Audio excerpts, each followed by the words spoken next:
Ako sa môžeme vyživovať inak ako s jedlom? Ja som spomenula ten základný zdroj energie pre našu planetu, čo je slnko. Takže akýmkoľvek spôsobom potrebujeme takisto aj zmeniť vzťah alebo tie programovania.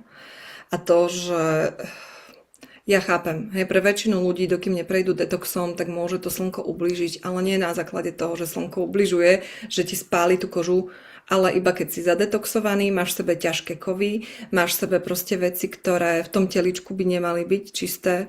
Keď prejdeš detoxom a teličko prispôsobíš, aj ukludníš, aj začneš tým vnútorným programovaním do harmonie a zdravia aj mentálne, aj emočne, aj podvedomo, tak začneš byť v symbióze so slnkom a môžeš byť aj na priamom slnku bez pálenia, ako ja, skoro som každý deň non-stop, aj v zime, aj v lete. A neublíži ti a začne ťa vyživovať. Začne sa tvoja pokožka prispôsobovať slnku a začneš byť v harmonii so všetkým živým. To znamená, aj teličko sa o mnoho rýchlejšie prispôsobí vzduchu, koncentrácii kyslíku uhličitého a všetkých prvkov, ale hovorím, je to ako keby kompletný proces. Sú to základné živly, ktoré nás vyživujú na základnej úrovni, ak sa bavíme o výžive pranickej zvonku, lebo je vonkajšia a vnútorná. Takže slnečná energia, keď sa telo prečistí, a aj keď sa neprečistí, tak nás sa snaží čistiť, detoxovať, už len tým potom. V podstate to slniečko sa snaží o to, aby jednoducho z nás vyplavilo škodliviny, lebo to je ďalší benefit pranickej výživy. Ja sa skoro nepotím, proste idem do kopca. Nie je to potrebné. Žijem na Tenerife v zime, v lete proste som, každý deň sme teraz vonku aj s mojim babetkom a napriek tomu som ani raz sa nenatrela, ani raz sa nespalila. Vidím tam tému opalovacie krémy. Keď ste vyčistení, nič vám netreba. Ja som ešte a viem, o čom hovorím, lebo ja som mala alergiu na slnko. Ja som v marci nevedela na Slovensku výjsť na slnko, lebo som mala plusger. Ja som mala extrémnu alergiu na slnko pred pranickým procesom, pred očistou. Potom som prechádzala tak, že prvý mesiac som sa natierala, keď som bola na priamom slnku na Hvare, čo som tam robila pobyty, tak som sa natielala olivovým olejom, odporúčam, alebo kokosovým, lebo ten má, myslím, že faktor 5 až 7, takže ako z prírodného hľadiska je to lepšie podľa mňa voľba ako chémia. Ale tak každý je slobodná bytosť, nech robí čo potrebuje, jak to cíti a postupne som prestala používať komplet. A hlavne preto, lebo som si uvedomila vlastne, že nie iba jedlom sme živí, to je vlastne tá hlavná vec.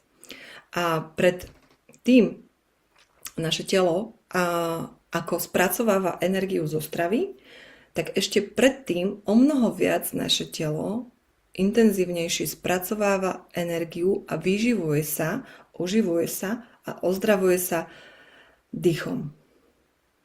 Takže my keď si uvedomíme, že nie iba z jedla sme živí, ale hovorí sa, že taký bežný človek 20 až 40 dní úplne v pohode bez jedla prežije, že tie zásoby v tele má, ale bez dychu väčšina ľudí neprežije ani 5 minút, ani 10.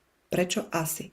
Keď sa zamyslíme iba na touto informáciou, tak si uvedomíme, tak naše telo na život, na aktiváciu životnej energie potrebuje viac dých ako jedlo. A mnoho ľudí sa menej sa zaoberá dýchom ako jedlom. A hneď potom, tiež preskočená téma, prečo riešime toľko jedlo, keď bez vody neprežijeme proste ani pár dní. Väčšina ľudí už jeden deň, keď nemá vodu, tak jednoducho skutočne to má ako fyzické následky. Prečo sa ešte predtým, ako riešime jedlo, čo sa týka energie a zdravia, nezaoberáme dýchom a vodou? Keď o mnoho menej času naše telo prežije bez vody a dýchu. Takže ja takisto sa zaoberám skôr týmito prvými zdrojmi, primárnymi zdrojmi výživy. Správny dých, vedomý dých, kľudný dých. Môžeme si pomôcť technikami. Áno, sú zdravné. Neodporúčam ani jednu dlhodobo. Ja som ten typ, že aj je to učím, ako pracovať s intuíciou a napojiť sa na svoj vlastný zdroj vedenia, lebo aj v určitých životných obdobiach, v určitom prostredí potrebujeme inak dýchať. Takže akákoľvek jedna technika je to dobré si vyskúšať i benefity, ale ja nie som za žiadne dogmy. A takisto aj ten proces, ktorý robím ja, nie je technika, ani metodika, ani náboženstvo, ani smer, práve preto, aby nebol nejako zastropovaný ako nejaký spôsob. Ale tá cesta, keď sa naučíme, zistíme benefity, zistíme výhody, nevýhody, môžeme použiť rôzne dýchové techniky. Zmení sa nám dých prirodzeným spôsobom a napojíme sa na intuíciu a na vedenie tela a ono, to telo, keď skutočne mu dáme tú dôveru tej našej životnej energii a začneme s ňou vedomo pracovať na intuitívnej úrovni, tak nás ono bude viesť celým procesom uzdravovania, vyživovania, prechodu a celej transformácie.